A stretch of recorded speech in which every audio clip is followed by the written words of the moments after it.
Hi, I'm Kaylee, and today I'm going to be ranking my favorite and my least favorite Victorian authors.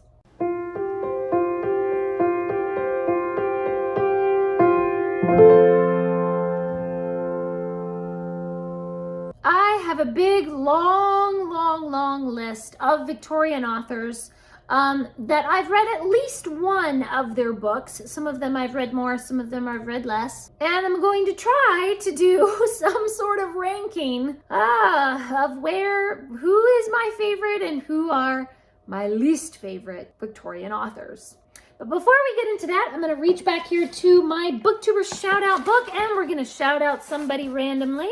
Today's Booktuber shout out goes to Brews and Reviews. So I will leave a link to their channel down in the description, and please do make sure to go over and subscribe to them. And if you haven't already, please do subscribe to this channel and give this video a big thumbs up if you love Victorian authors the way I do. So I think that I have these listed in some sort of order, in somewhat of a tier. So we're just gonna try. I'm sure that these rankings will probably change as time goes by and as I read more of the different people's works. So let's try. So let's start at the very bottom with my least favorite Victorian authors. So right down at the super bottom is going to be Charles Kingsley. I think the only thing I've really read by Charles Kingsley was The Water Babies. And it's just so much chaos. There's no plot structure. It's just random this and random that, and things are never explained. And Charles Kingsley. I don't know, man. If you've read something else by Charles Kingsley that you think that I would like, that maybe has a little more structure to it, then please leave me a comment down below and let me know. And I am willing to give Charles Kingsley another try. The next one is Lewis Carroll, who of course wrote Alice in Wonderland and Through the Looking Glass. And I had the same problem with this one. It's just so random and chaotic, and I like structure. I like things to make sense and be explained. And Alice in Wonderland, it doesn't make sense most of the time. The next one on this list, unfortunately, people aren't gonna like this, but it's Emily Bronte. Of course, she only wrote one work, Wuthering Heights, and I don't like Wuthering Heights. It's just too dark, and all the characters are so mean, and I need a character that I can root for, and everybody is horrible in Wuthering Heights. The writing is good, the plot structure is good, but too dark. It's just way too dark for me. Next is Oscar Wilde. I do like Oscar Wilde sometimes. I feel like so many of his little short stories and plays and different things have a sort of whimsy to them, but I can't really pinpoint any particular book of his or story or anything where I'm like, aha, that's my favorite or something. It's just, it's fine. That was enjoyable. That's okay. Next comes Thomas Hardy. I think I've read, let me see, how many Thomas Hardy have I read? I know I read Tess of the D'Urbervilles, and it was just way too sad and awful. The only Thomas Hardy that I actually like is Far from the Madding Crowd, because it's also the only Thomas Hardy that I've read so far that has a happy ending. So that puts him a little higher up on this list than he would have normally been. Then we have H.G. Wells. Of course, I recently read The Island of Dr. Moreau, and I've read The Time Machine. I do admire his imagination, but I don't know, none of these particularly stand out to me as like, this one's my super favorite. So he's just kind of in the middle-ish of this list. Next is William Thackeray. The only thing I've read by Thackeray is Vanity Fair. And that, I think, is his most popular and most enduring work as well. I did love Vanity Fair. I thought it was really good, really interesting. I would really love to read more from William Thackeray. But based on just Vanity Fair, he's just kind of in the middle. The next one is Andrew Lang. I don't think I've ever read any original works by Andrew Lang, but I have read a lot of his fairy tale collections that are edited by Andrew Lang. So based on that, he's right in the middle. Then we have R.M. Ballantyne. The only book I've read by this author is The Coral Island, which is an adventure tale about some boys who get stranded on a deserted island. This is another one where It's just a rip-roaring fun adventure and you're just kind of along for the ride. Next is Robert Louis Stevenson. I think I've read Treasure Island and Kidnapped. And what else? The Wrong Box, which is really funny. Robert Louis Stevenson just writes these wonderful adventure stories. I really like his writing style and the type of stories that he writes. I think it's good. It's great. Then we have Charles Reade. The only book I've read by Charles Reade is The Cloister and the Hearth.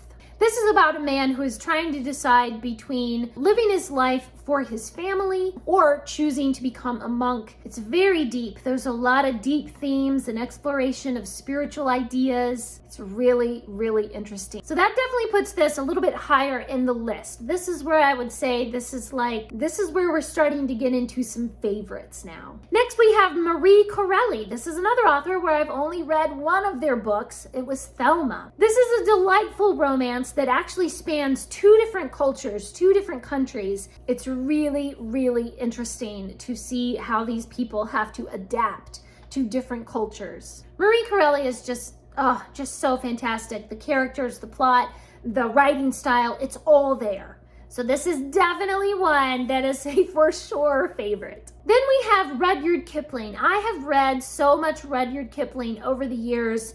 The first Rudyard Kipling that I read, as many people do, was The Jungle Book. But somehow everything else that I've ever read from Rudyard Kipling never quite compares to The Jungle Books. Like, those have remained my favorites, no matter what else I've read from Rudyard Kipling. So while this is definitely a favorite, it's still a little bit lower on the favorite list. Then we have Anthony Hope, who of course wrote Prisoner of Zenda.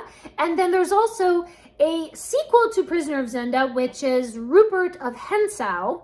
These are such amazing, fun adventures. Like, if you think of like the Three Musketeers, but it's a British author, that's Anthony Hope. And every 5 minutes, somebody is like whipping out their sword and challenging someone else to a duel. It's a complete delight. I love Anthony Hope. Then we have George Eliot. I kind of feel like George Eliot should really be higher up on this list. I really love George Eliot's stories, but her writing style is so dense. It can really bog you down. There are just so many details and so many long, drawn out, kind of slow plot points. However, all of it is so heavy with meaning and purpose. This is not lighthearted reading, but once you get into it, it is really impactful. Like, it's very impressive, but you have to be in the mood for a George Eliot book. And then the complete opposite of George Eliot, Kenneth Grahame. My favorite book by Kenneth Grahame is The Wind in the Willows, and this is where it's like forever favorite, I will die for this book kind of love. Kenneth Grahame's books they do have a deep meaning and deep themes and everything, but they're so lighthearted. They're so fun. So many times I find myself reading a Kenneth Grahame book when I'm sick or when I'm feeling down and I just need something delightful and sweet. And that's Kenneth Grahame. And then similar to Kenneth Grahame, we have Frances Hodgson Burnett. So many just sweet and innocent and wholesome stories that really, I don't know, these stories really speak to me. These are the stories that shaped my childhood. This is the author that shaped my childhood. Oh, this is such a humongous favorite. I feel like I just want to put her right at the top of the list, but this is where it's starting to get difficult, guys, because these are really, really the top tier favorite authors forever. And now it gets really tough to rank these in any kind of order. Then we have Wilkie Collins. The Woman in White is one of my very, very favorites. I love The Moonstone. I loved No Name. I didn't love Basil that much because I was just really frustrated with Basil's character. Like, you idiot, you're making such bad decisions. But most of the time, I really love Wilkie Collins's books. And on top of that, his plots are just interesting and full of mystery and intrigue. And it's just so emotional and exciting. And I love Wilkie Collins. Then we have George MacDonald. George MacDonald books are just so imaginative. Sometimes so imaginative that I'm like, I don't even know what that was. It was so strange and wild. But there's so many beautiful, magical, enchanting elements in those stories. And I I just love his books. They're so enchanting. I don't know what else to say. I love George MacDonald. Okay, next we have Frederick Marryat. He writes seafaring adventures. There's always some kind of a hurricane happens, or then it's pirates, or there's just always something so interesting going on. There's so much great suspense and plot twists and interesting things happening. It's just fantastic. My next favorite author is Anthony Trollope. Anthony Trollope has these really detailed plots of these little things happening in people's lives, and then all of a sudden something huge will happen in their life. Anthony Trollope does such a good job of building this story, and then everything that comes after that has so much more meaning because you know these characters, you know their little foibles and their strengths, and then when you see them thrust into some difficult situation, you're right there with them. You know them so well. Oh, Trollope. I just love it. Then we have E.W. Hornung. This is Sir Arthur Conan Doyle's brother-in-law who wrote the Raffles books as sort of a counterpoint to Sherlock Holmes, because Raffles is a thief, but he's a charming gentleman thief, and you don't want him to get caught. I have also read a seafaring adventure tale, and that was very exciting and fun. So if you feel like you've read all of Sherlock Holmes and you don't know what to read next, you should definitely pick up E.W. Hornung. And of course, just above E.W. Hornung is Sir Arthur Conan Doyle. I really love Sir Arthur Conan Doyle's writing style, his characters, his plot structure. There's always some sort of puzzle aspect in all of his books. There's some sort of mystery, even if it's not Sherlock Holmes. There are other things that are mysterious and suspenseful and everything. Oh boy, guys, we are getting up to the tippity top here. There are only 4 authors left. This is so hard. Oh, this is really, really getting difficult. I mean, really, the top 6 authors could almost just sort of be interchangeable here, but I'm trying to put them in some kind of order. Our next one is Anne Bronte. Unfortunately, she only wrote 2 novels and some poetry. So, of course, I've read all of her poetry and Tenant of Wildfell Hall and Agnes Grey. Tenant of Wildfell Hall tends to be a little more dramatic, and Agnes Grey is much more understated. There's kind of a lot, there's not much that happens in the plot, but there's a lot sort of going on underneath the surface. Anne Bronte, I feel like, is just a very introspective, lots of deep themes, very complex characters, lots of very delicate relationships between the characters. And because I'm a character-driven reader, I really love Anne Bronte. Then we have Elizabeth Gaskell. My favorite book of hers is North and South, but I also do love Wives and Daughters. I've read Mary Barton and Ruth and Cranford, and I've read a collection of her short stories, including Cousin Phyllis. What can I say about Elizabeth Gaskell? The characters, the plot, the writing style, the themes, the settings, everything.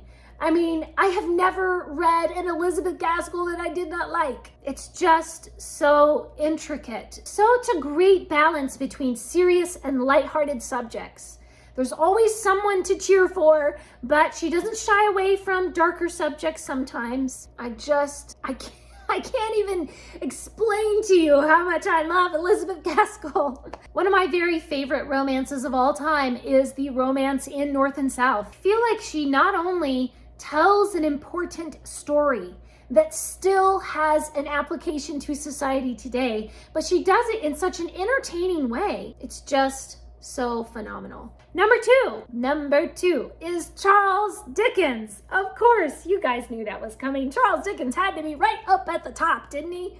There is another author above Charles Dickens, but Charles Dickens is right up there, pretty close. I made it one of my goals over the last, 20 years or something. I've made it one of my goals to read all of Dickens, and I finally achieved that a little while ago. My very favorite Charles Dickens has always been David Copperfield. There are just so many things to love in Dickens. Intricate, interesting plots, complex characters, just so many wonderful themes and descriptions. These are characters that, I fall in love with them. I would die for these characters. Oh, I could go on and on and on about these just fabulous genius writing style. There's a reason why Dickens is so popular. His stories are timeless and beautiful. I always end up laughing and crying and laughing and crying in a Dickens novel. And finally, our very top, my very favorite Victorian author, Charlotte Bronte. I have read all of Charlotte Bronte, and as you can see here displayed, there's a reason why Jane Eyre is displayed. It's one of my very favorite books by Charlotte Bronte. There is something so powerful in Charlotte Bronte's writing. Her characters are just so fierce and yet gentle. She does such a good job of showing these almost opposite personalities in one person, kind of showing the duality in people and how they have so much potential to be someone else. There are so many layers upon layers upon layers of themes and intricate personalities and characters and plot points and so many things in a Charlotte Bronte book. You could read it over and over and over and you would find something new, something different every time. There's just something so absolutely fierce and amazing about Charlotte Bronte's writing. She really was a genius. Just so phenomenal. So absolutely phenomenal. And there's always something in her writing that I really relate to, that I really say, ooh, I'm like that. That could be me. So many great redemption arcs and character arcs and development for these characters.